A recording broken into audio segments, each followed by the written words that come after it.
Did you know that you can accurately predict what side a coin is going to land on with near 100% certainty if you hold the coin very firmly and set it down without rotating or turning it at all? Life hacked. This is Vaguely Scientific.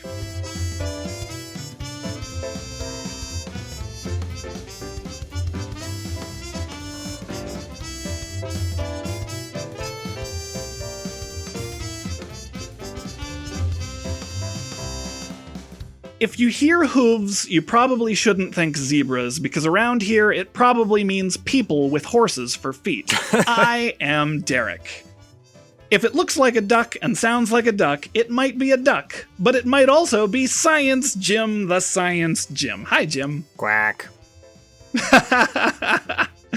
Now I guess this week needed a quick shave, so he stole Occam's razor, which seemed the most logical thing to do. Give it up for Joe! It was a close shave.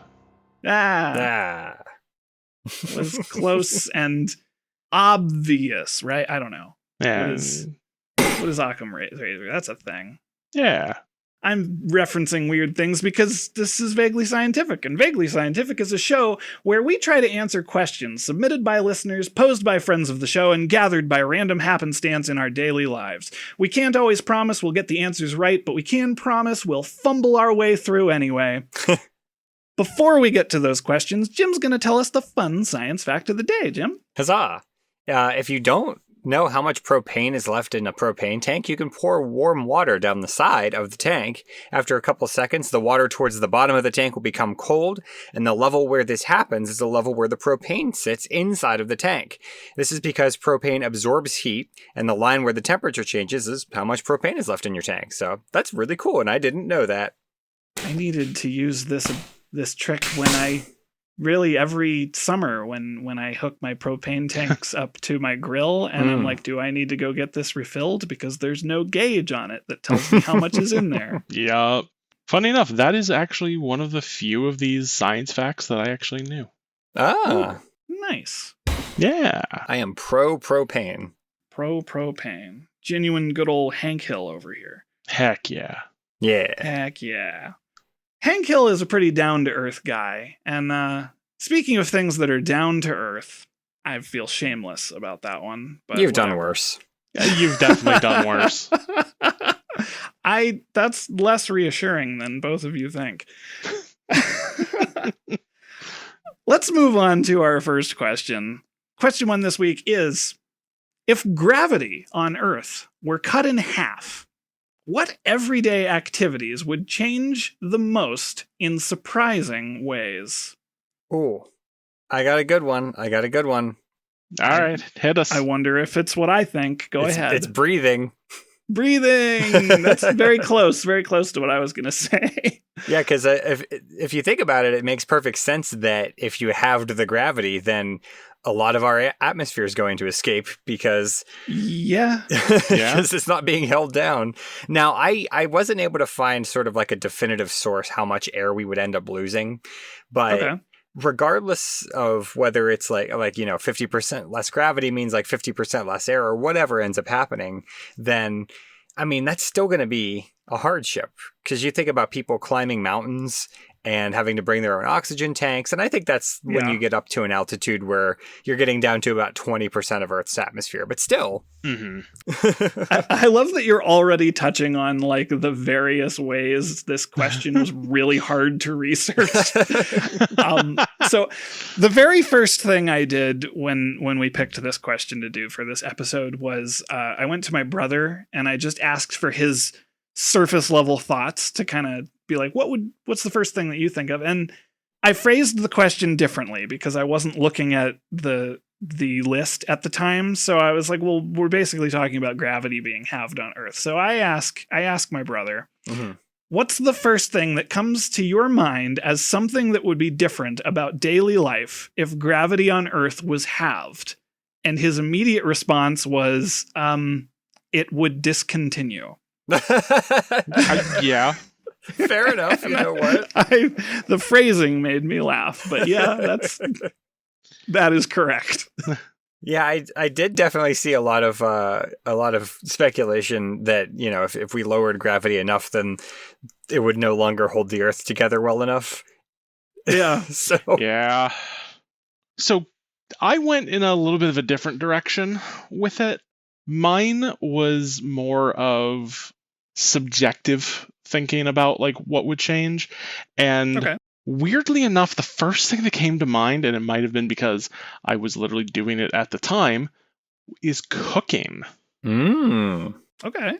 And some things are going to be minor nuisances. Like, you're cooking, let's say, a steak in a frying pan, and the grease that, comes up off of it, that's now going to be hitting your ceiling.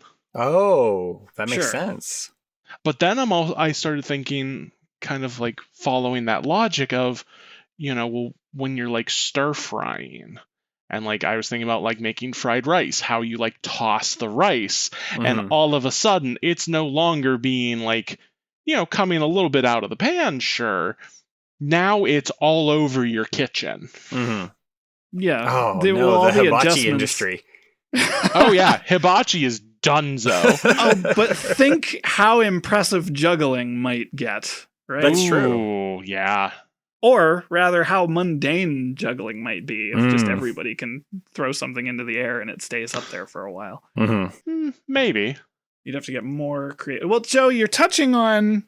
So, yeah, everyday activities of minor changes would be hard to adjust to, but I feel fairly confident that we could get used to just applying less momentum to tossing our rice in the example you give. So one of the various things I thought of in this was a question I've asked about a lot of different what if scenarios, and that is, do we assume this is a thing that suddenly happens, or do we assume that it has always been this way?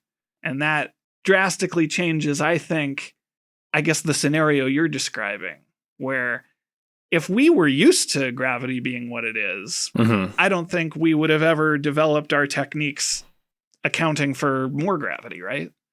True. Or even when you think about after a certain amount of time, assuming, the planet doesn't spin itself apart. But after a certain amount of time, things like cooking might become a lot more controlled. You might sort of figure out the technique again, but it would take a lot of practice and it would take a lot of time, I think. We'd have to reinvent the wheel on a lot of things. You'd probably have to reinvent the wheel, too. That's where I was going with that. So was I. Dang it. Go ahead, Joe. No. This one's yours. Do it. Okay, all right. So one of the interesting things that I was looking at, for as much as I have various ways I wanted to deconstruct this question, the first thing I looked at is gravity on the moon, moonwalking. And gravity on the moon is about approximately 1/6 that of Earth. So we're not quite that far where we're taking steps where we have to like jump and leap everywhere, but we are losing something fundamental to just how we move in general, and that is using the friction of the ground to propel us forward. Walking on a slippery surface, for example, is going to be much harder because we now have less downward force, which is largely what we're using to push against the earth when we're walking. So I'm about 6'2", right? And I already noticed this when I have tried using rollerblades, is that I'm fairly top heavy. So I have to like kind of bend down and center myself to keep myself from tipping over when my footing is less sure. If there is less downward force pulling on us, our center of gravities all are going to be higher. So if you are driving a car that is making a 90-degree turn, that car is going to have a much easier time lifting two of its wheels just straight up off the ground. Similarly, while gravity being halved, it might be easier to push that 7-foot tall bookcase you have in your basement. I don't know who all has 7-foot tall bookcases in your basement. I'm just making that up. I'm trying to be conversational here. Who amongst us does not have a 7-foot tall bookcase right? in their basement? My point is large, hefty furniture, tall furniture that is going to be easier to move because less weight, less gravity pulling it downward. It's also going to be way easier just to tip it over. So those are some minor adjustments that you would have to get used to. I was just thinking about my car hitting a pothole and bouncing back, or a speed bump, catching air. Yeah. Uh-huh. I feel like that having gravity is probably not quite enough to like really make it catch air, but it's not going to be good for your suspension. Well, it already isn't, so I feel like it still isn't. Yeah. Yeah. So another one I was thinking about too. This is less, I guess, to do with, our daily lives. And I guess more kind of comes back to what Jim was saying at the beginning. Rivers and like waterfalls. Yeah. The cascading effect of the water like crashing down, sure, but then that rebound is going to be significantly more now. And the question then becomes, what happens with that effect on the ecosystem? Obviously, I think rivers might become wider. Yeah. I don't know. It's just this was one of those questions that I found interesting because obviously there's no like definitive answers. Yeah. It's a very open-ended question. I love it for that reason because here's another question breaking avenue that I have on that front. Is this all gravity is just halved? Because the question just says gravity on Earth. Yeah. Right. So there's multiple ways, many of which are not physically possible, that I want to explore. So like, would gravity on the moon still be a sixth of gravity on the Earth, or would it now be just like a third? I think that's math. I don't know. Like, is gravity on the moon still moon gravity? And then I think it's much funnier to consider that it just happens to Earth. It just happens to Earth. The mechanism by which this happens, I could not tell you, but I think it's funnier. So in that scenario, we are disconnecting the gravitational constant from something that fabrics the universe together. And it is just Earth magically somehow changes. So here's one of the other things. Here's a way it would change in an unexpected way, I thought. The standard calculation of gravity for astrophysicists is G, which 1G equals Earth's gravity, right? Because that's the baseline we have. That's what we defined the variable with. Yeah. So an unexpected thing that might happen is now all calculations in astrophysics are thrown off. Yeah. Right. So there's that. Unless, you could also just consider that, like, mathematically, 1G is still what Earth's gravity used to be. Yeah, so it's now the old G. Everyone's delta, like, now we have delta G. Yeah, everyone's like, Earth's gravity is just half G now, which is bad and weird. But I guess here we all are. Because where else are we going to be? Oh, that's an interesting thought. So it would be much easier to launch a rocket into space. Sure. That's true. And also building said rocket. Yeah. And once you leave Earth's atmosphere, then gravity goes back to normal for the rocket. Yeah. But that'd weird. be fine because you're still actually, yeah. As long as you're doing your math right, it should be okay. As long as you take that into account, there is a gravitational altering barrier around the Earth that we have to breach. Which also brings up the point of we'd also have to do tests on where that boundary is. Oh, yeah. Because now also, the question then becomes what happens to our satellites in space. Since a lot of those are locked in gravitational orbits. I would have to imagine they get flung. And then what happens to the moon, which is again, it depends where's the barrier. That leads into this has to be magic, right? Because absolutely, gravity is what keeps us in our revolution around the This is Doctor Strange turns out to be real and is just deciding to screw with us all. Yeah, I mean, it has to be like a pocket dimension kind of like isolated incident here. Yeah. Which is why this is a thought experiment and not remotely conceivably testable. Mm-hmm. Yeah. But I do think we would be taller, and I think it would be easier for animals to grow bigger, and ultimately we'd have more megafauna. Yeah. I think, well, actually, and on that same note, I did write down that one thing that would definitely change is how we grow. Okay. And I was thinking about in the expanse, you have the people that live on Mars, you have the people who live in the asteroid belt, and because there's less gravity, you have them growing much, much taller and much more skinny. And of course, they are not ever really able to visit Earth because their bones are not strong enough and their muscles aren't strong enough. But I mean, I imagine that very similar to what would happen to future generations on Earth, we'd probably get a lot taller and a lot, maybe skinnier. I don't know. I don't really know the mechanics behind that, but definitely taller, I would have to imagine. Yeah. So follow-up question on that note. So revisiting that bookshelf that we're all trying desperately to move and have an easier which has all moving. 9 books of The Expanse on it for some reason. It has all 9. Yeah, that's specifically why we built it. To hold the collection of The Expanse. So if this were a thing that just suddenly happened, I think we could then probably lift double what we could lift before, right? So we could lift really heavy things. But my question kind of is, even if those heavy objects are easier to lift, would we then also be proportionally weaker? Or assuming future generations are now getting used to half gravity, would they be weaker so that it would kind of even out to some degree? Or how does that work? So I know, based on kind of some of the interviews that I saw of like astronauts who have come back specifically from like the Apollo missions, generally speaking, they felt like they could lift more, when in reality it was more just what they were lifting felt lighter.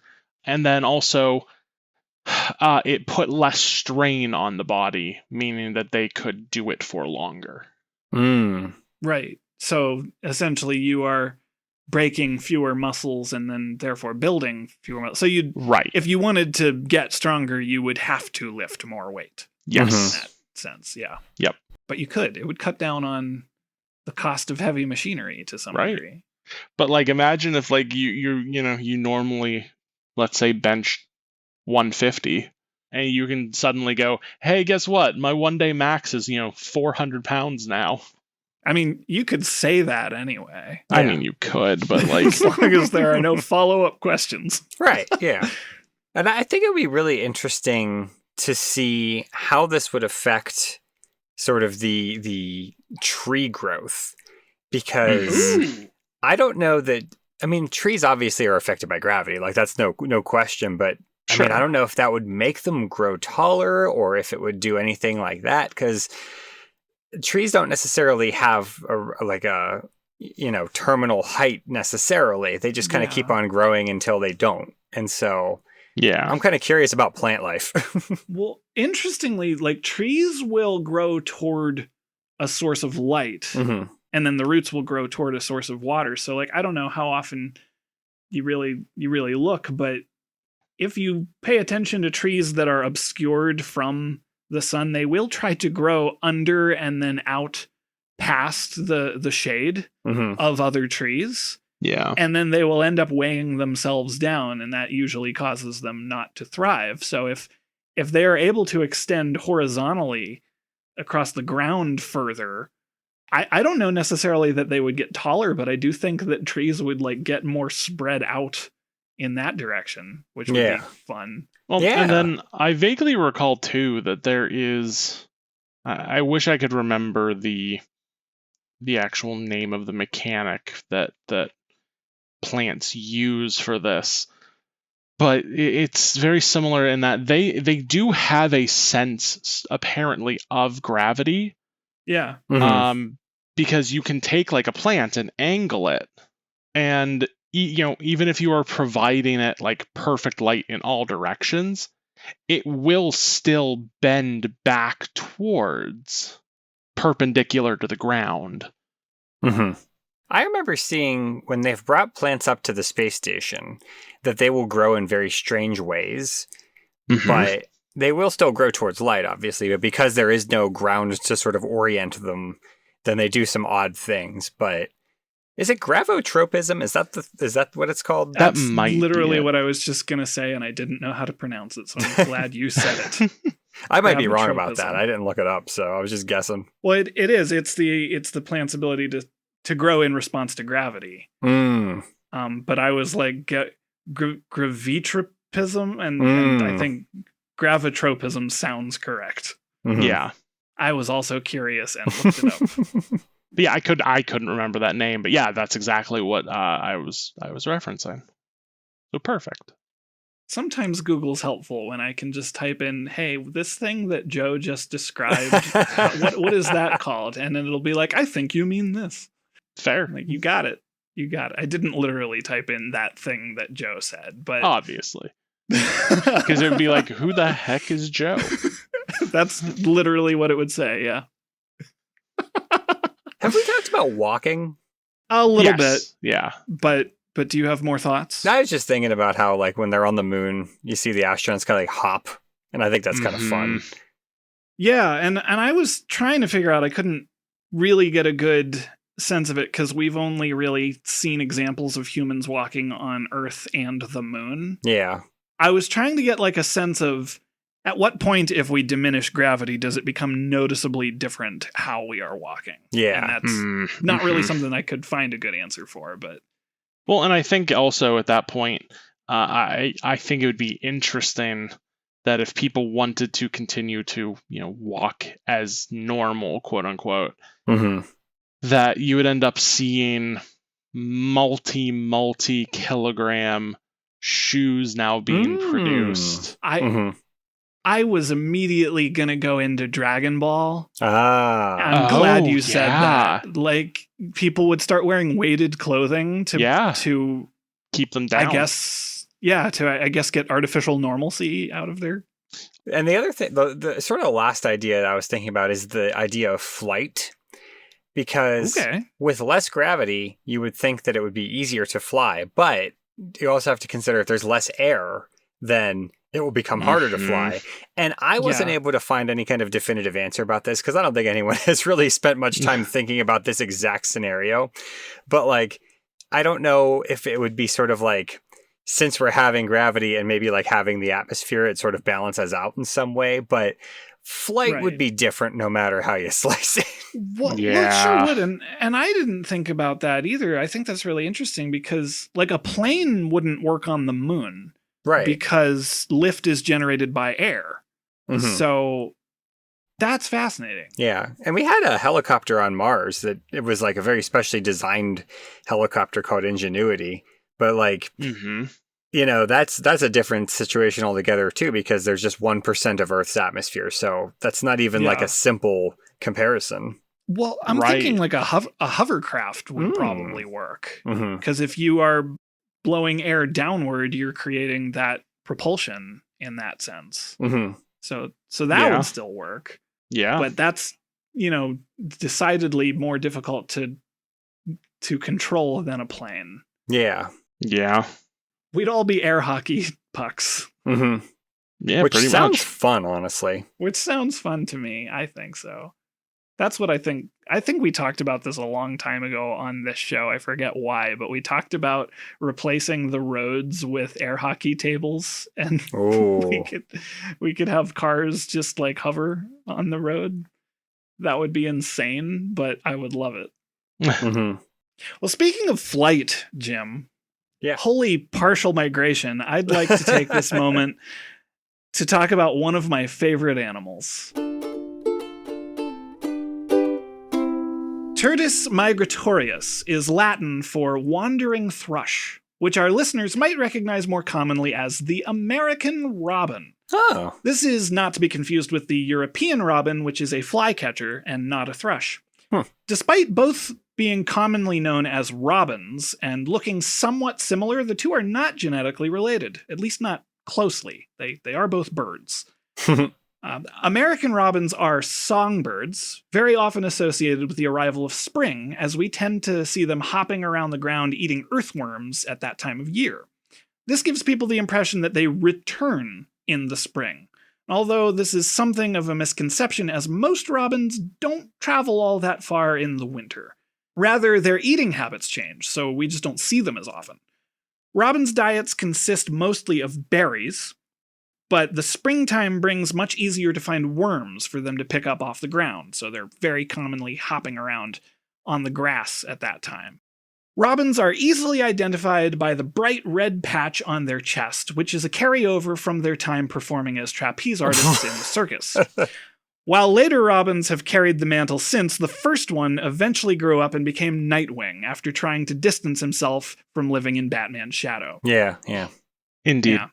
Well-known fact about robins. Mm-hmm. Originally, the word robin comes from a diminutive of the name Robert. Famously, you may know the name Robin of Locksley, which is Robin Hood. During the 15th century, it was common in England to give local birds human names as sort of nicknames. These were sort of memes of the time. So they became rather widespread. Some examples include Will Wagtail, Philip Sparrow, and Polly Parrot. At least one of those, you'll note, is still around today. It's Philip. Yes, Philip Sparrow. Yep. I remember that guy. Several of these actually contributed to the common known names of the species of bird. For example, the magpie used to just be called a pie, coming from the Latin pica, probably referring to its long pointed beak, but people would call them Maggie Pie, and that stuck. Huh. Similarly, the jackdaw was originally just called a daw, and the robin, this would be the European robin, was called robin redbreast due to the recognizable red patch on their breast, which also made them look like they were related to a bird we know as the American robin. The second robin would also later on come back to life and take the name Red Hood, which somehow seemed related to all this, but really isn't. Yeah. And speaking of things that aren't really related, I think we should move on to question 2 this week. Question 2 this week is, how do Tomb Raider and Indiana Jones traps work? Would they work? Yes and no to the latter.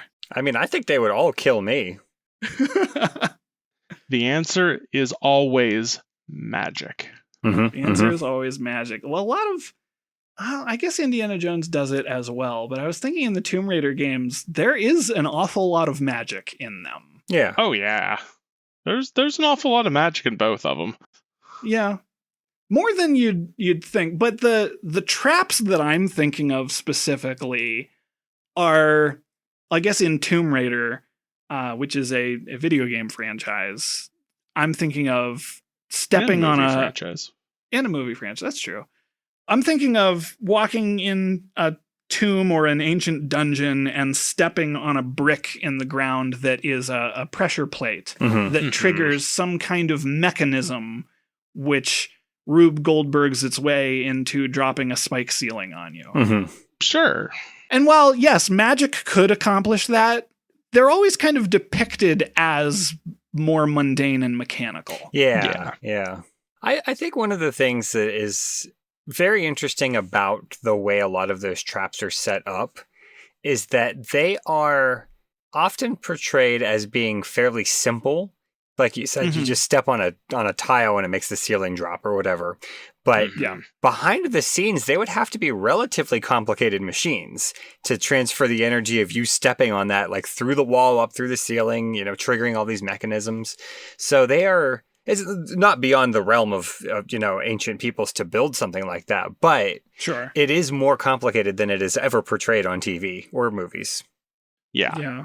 I mean, I will always, personally, when I think about these crazy traps, I will always think about the giant boulder with the from Indiana Jones with the like golden idol that he has to then swap a bag of beans onto. Which is like weight sensitive, right? Right. And the fact that it is so sensitive that even just by being off supposedly by like a couple of grams, it's enough to then not cause it to trigger immediately. Oh no. Yeah. It's enough time for him to swap them, look at the idol, put it away, and then for it to then trigger. Hold on. Wait a second. That's not how that would work. It would be an all or nothing situation, most likely, with how ancient, quote unquote, these were. Mm-hmm. And I want to know the amount of testing of this mechanism that had to have gone into, because so I have some information about the giant boulder. I looked at a lot of historical inspirations for a lot of the more iconic traps, which I'll get into a bit later. But one of the things that I was reading, a lot of the idea of these traps in Indiana Jones and Tomb Raider, these are very much inspired by pulp comic book stories and film serials, adventure serials from like the 40s. Which is also at the same time as a lot of uncovering of tombs in ancient Egypt were happening. Right. So there was a lot of just unknown stuff going on that our archaeologists were making a lot of speculations about, and that naturally makes it really an interesting and fun topic to imagine what could these ancient civilizations have done and put them into something like an adventure story. So it was really just a fascination with these things. So a lot of this comes from exploring various ancient tombs in Egypt. They would find the remnants of traps or potentially security measures or just locks that had been triggered centuries prior. And they wouldn't really know exactly what they were. They would just say, okay, well, it does look like there's something maybe simple but mechanical here. And they would do a lot of guesswork, and that's where science fiction authors would come in and be like, well, what if it was a machine that made the wall collapse and crush you, right? Right. And George Lucas and Steven Spielberg very famously went through a lot of these stories when putting together Indiana Jones, which was very heavily inspired by adventure comics rather than actual historical events or anything.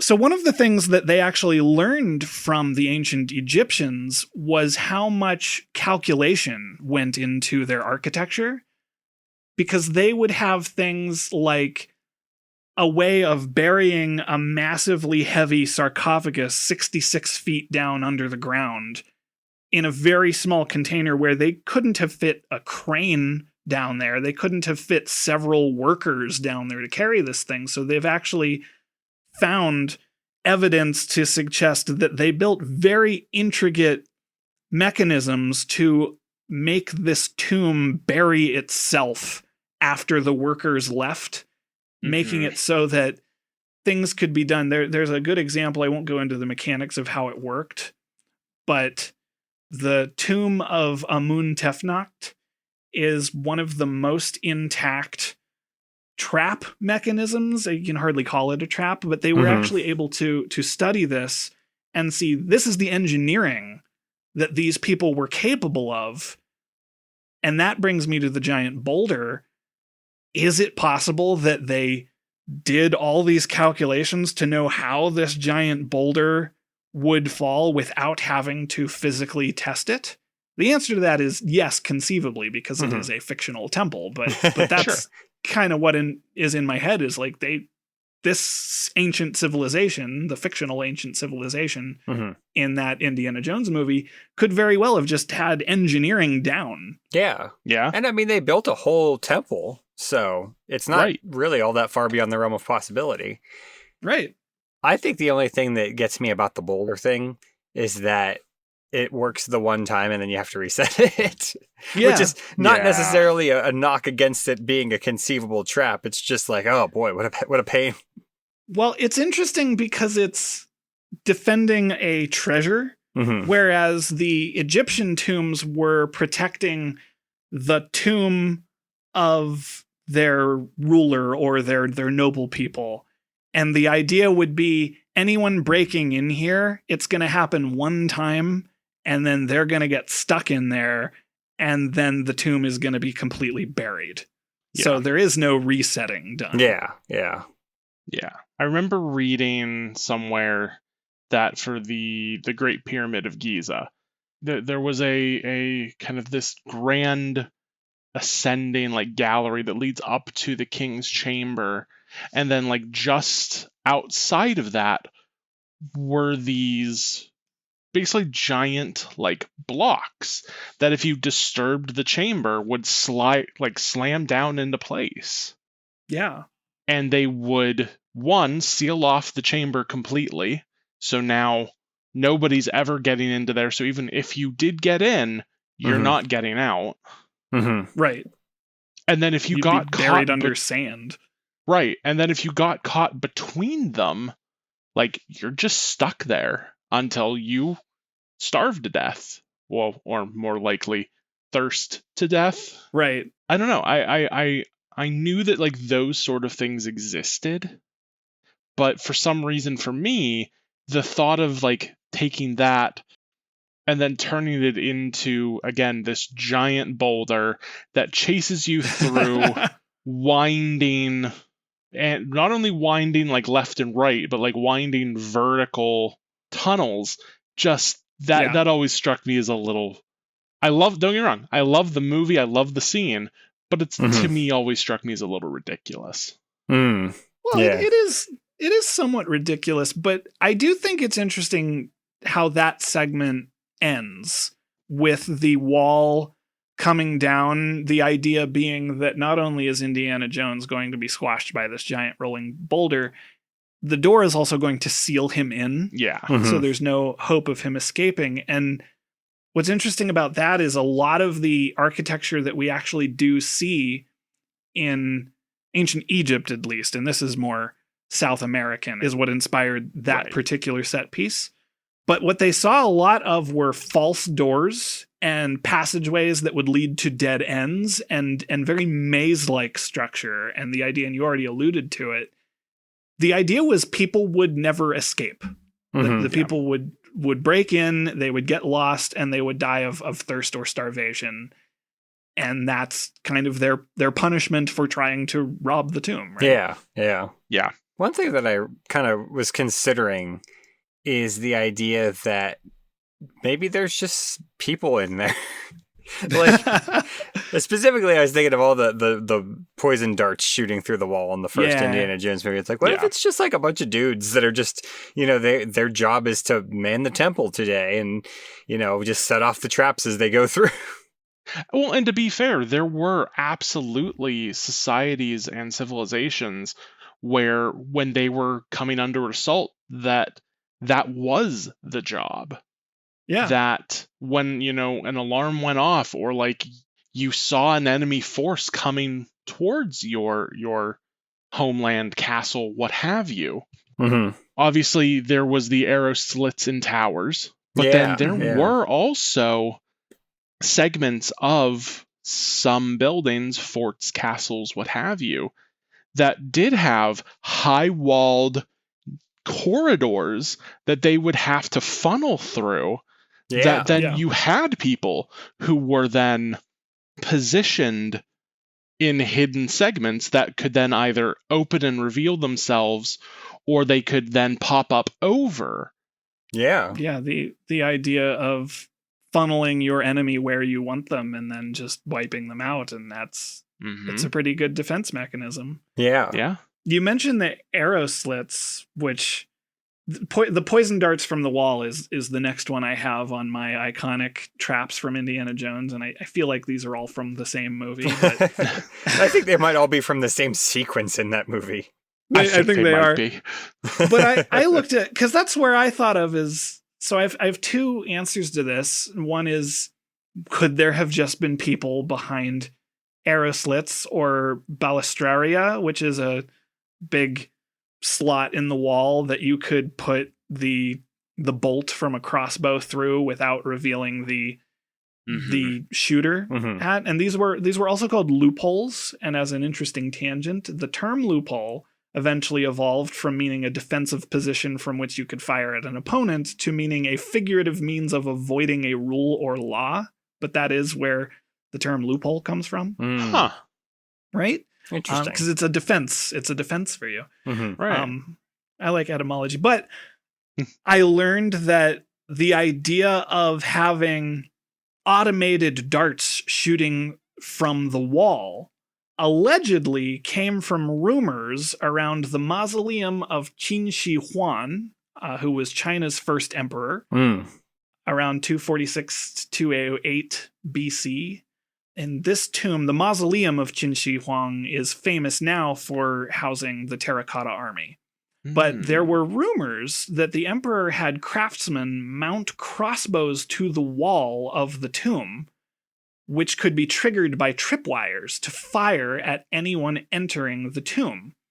And these accounts come from a historian named Sima Qian, and they're dated to about 94 BC, so really only about 100 years later. And what's really fascinating about this is that the main tomb was never fully excavated, but archaeologists did discover numerous functional, high-quality bronze crossbow triggers and preserved wood in pits surrounding the tomb, which, on the one hand, confirms that the Qin dynasty had pretty advanced crossbow technology. But more interestingly, for our purposes here, this myth actually persists today because it actually seems plausible. Yeah. That he had wall-mounted crossbows, which is just crazy, and I love it.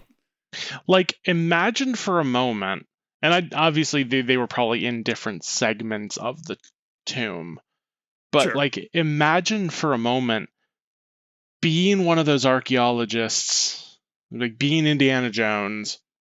You find the terracotta army, and as you're walking through, you accidentally trip one of these tripwires, and just narrowly dodge a functional crossbow. Now, obviously, all of that had broken down, but like we're in kind of imagination land here, because that's the other issue, is that these movies and these games make the assumption that all of the mechanics and pieces and parts survive. Oh, for sure. And don't break down. So in this moment, just imagine, though, suddenly, narrowly avoiding getting shot by a functional crossbow set up by someone 2,000 years ago. Yeah. That would be wild to, like, legitimately think about. Well, a thing worth pointing out on that note, I think, is this is less true of Tomb Raider, which is generally set in modern day, but Indiana Jones, that's 40s, right? It's like 30s, 40s. 30s, 40s. So World War II. He was fighting the Nazis.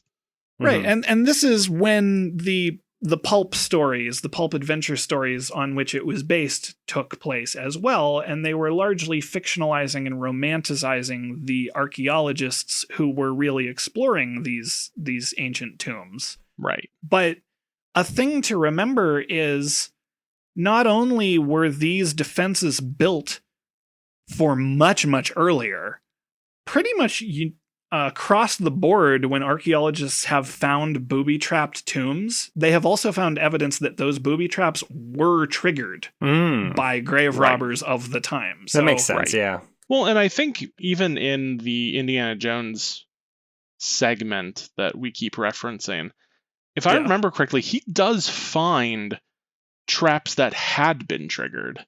He then also... there's some skeletons in there. Yeah. He then also finds, obviously, several that hadn't been triggered and triggers them himself. Complete the whole set. What's kind of funny, it's kind of funny because some of the traps that had been triggered were apparently reset because the spike thing comes out and there's already a skeleton on it. So somebody came in and put the spikes back on the wall.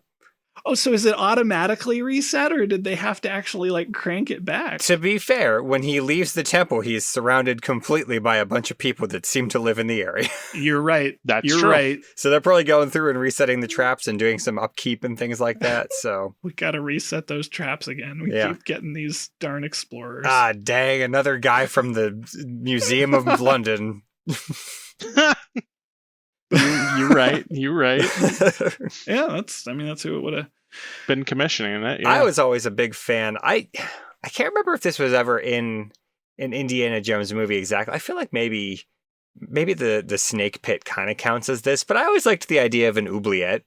And that is just a hole in the ground that you fall into and you're just stuck in there for good. And, and we saw those. Those existed. Yeah, that's a real thing.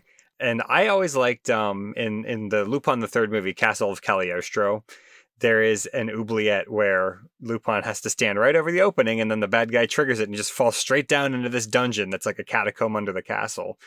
And it's an effective way of dealing with interlopers. You just put them in a hole and then close the hole and you're done with them. It's very Mr. Burns. Technically speaking, there's an oubliette in Last Crusade. Okay. Because the part where he has to walk across, the Word of God, where like the stones he steps bridge? On. No, I'm thinking the stones he steps on. Okay, it's been a long time for me. Okay. If you step on the wrong word or the wrong letter, it crumbles beneath you, and all that's below you is just a giant pit. Well, they recycle that a lot in various Tomb Raider and Uncharted type games. Yeah. You have to walk on the right sequence. And then I guess actually technically you are correct that the Walk of Faith is also a giant oubliette. Well, I think that's more just a chasm. Yeah. Oh yeah, that one. You're right. That might just be a straight chasm. So I didn't put any thought into the Mirage Bridge, which I guess is called the Walk of Faith, which makes sense now that I remember the plot of the movie. I haven't seen Indiana Jones in so very long. Or it was like the test of faith or something. The test, yeah, and I remember like if you shift your perspective, and that one always bugged me more than any of the ones we're talking about, and I'm surprised I didn't put it in my notes. Maybe I've repressed it. I don't know. Because it works in the forced perspective of a film camera, right? Yep. But if you're physically there, there's no way that's going to work. I always thought of it as, so like, you know how they do those really cool chalk drawings that are forced perspective? Yes, I was exactly about to bring that up, where someone like painted it. And it's dark in there, Yeah. Yeah, because I think that's the big thing is like there's so little actual light that even a rudimentary job of like standing where the person's going to stand, kind of guiding someone else who's painting, or like constantly like just walking back and forth and painting it. I think you could absolutely pull it off. From a very specific point of view, because I don't know if I used to be a huge fan of those perspective, like if you're looking at the side of a building and sure. here's a two-dimensional image that looks like it's hovering. So if you're standing in the right place, that'll look like the image that you wanted. But if you go to the other side of those drawings, the whole thing will be skewed and stretched. Right. And behind the scenes for me, because I'm looking at it right now, years ago, I painted a Superman symbol on my wall, on the seam between the wall and the ceiling, which looks very bent and wonky unless you stand directly in the center of my room and look at it. Then it looks like the Superman symbol kind of three-dimensionally coming off the wall. Right. So I love stuff like that. And I don't know, it's a remnant of film cinema magic. Yeah. But it's one that I've always been like, if you're physically there, I don't know. So the other thing that it has going for it is the fact that he can't get a better angle on it. Yeah, they're in the one tunnel, right? Yeah, because it's literally a like one person wide tunnel that leads right out onto the bridge. And so you either have to take that chance or don't. Mm-hmm. Yeah. Because it's called Test of Faith or Walk of Faith or whatever, it reminds me of the Assassin's Creed franchise, which famously has the Leap of Faith as part of the thing. And I could see that working because if I recall correctly, in that segment, they're able to kind of examine the passageway, and I know he ends up throwing stones out to see where the surface of the bridge is. Yeah, once he makes it across, he then, to allow the people following him, he throws sand. Right. Mm-hmm. So what would be interesting is if that same mechanism of that bridge existed and you were being chased by someone and you just have to run without really investigating. I could see it working better that way, and that would be fun. Yeah. But yeah, kind of going back to the heart of the question. Yeah. I do think that they would work. But again, I think it's very much a situation of they've definitely applied some Hollywood magic and Hollywood logic to it. Because, and especially using as you brought up, the crossbow setup in China, over the hundreds and hundreds of years, most of the materials that were used are going to break down. Mm-hmm. And also, a lot of those traps were designed for criminals at the time.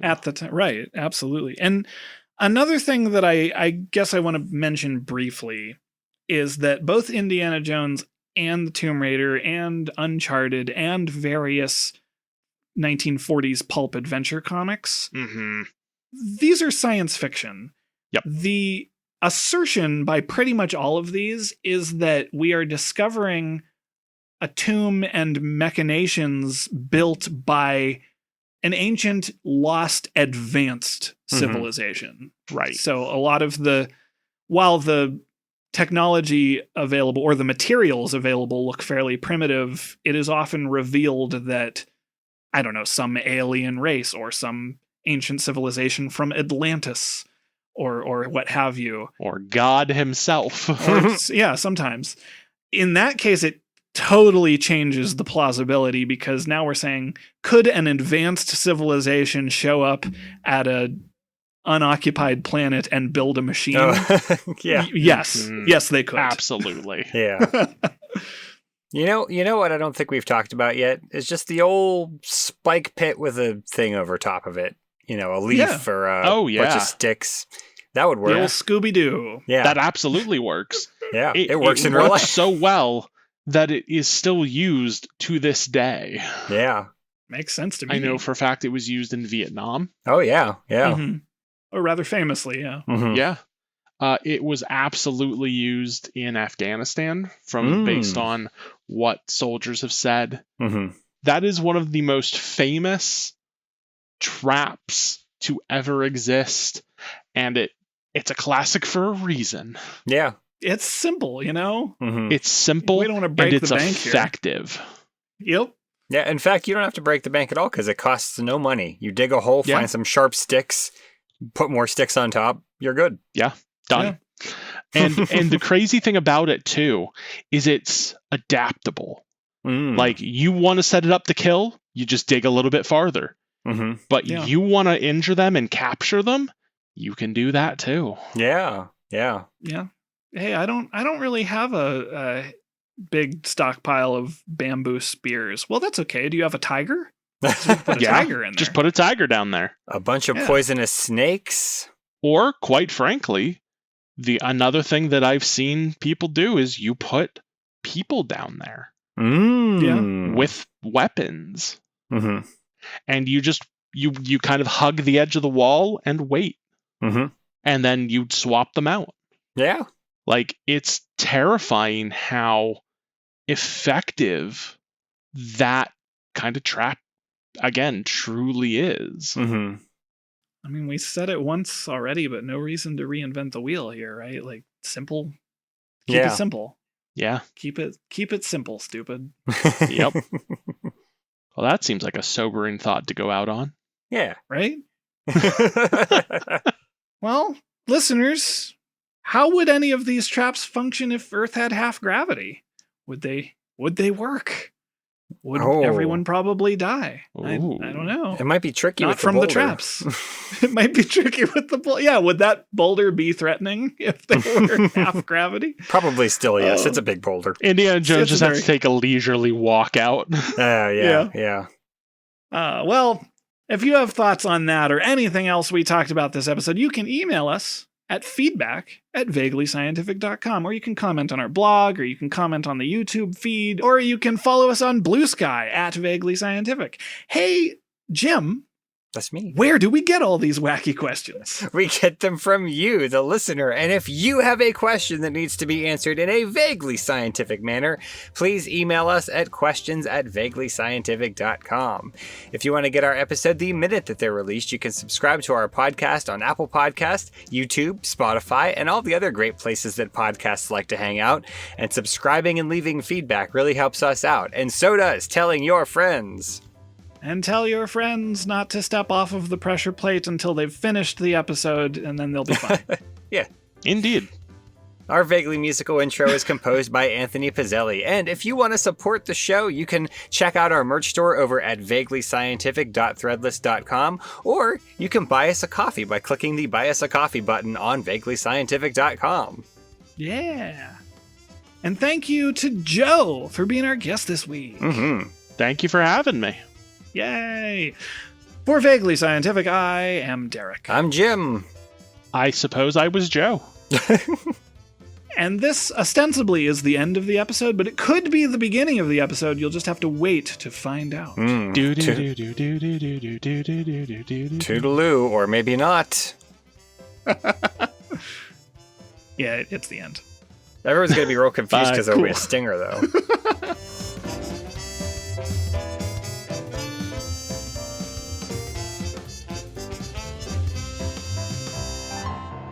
The second Robin would also later on come back to life and take the name Red Hood. I'm going to say that again. I know I'm killing the joke here, but we can cut this. You're only killing the joke for me and Joe. Yeah, you guys are good sports.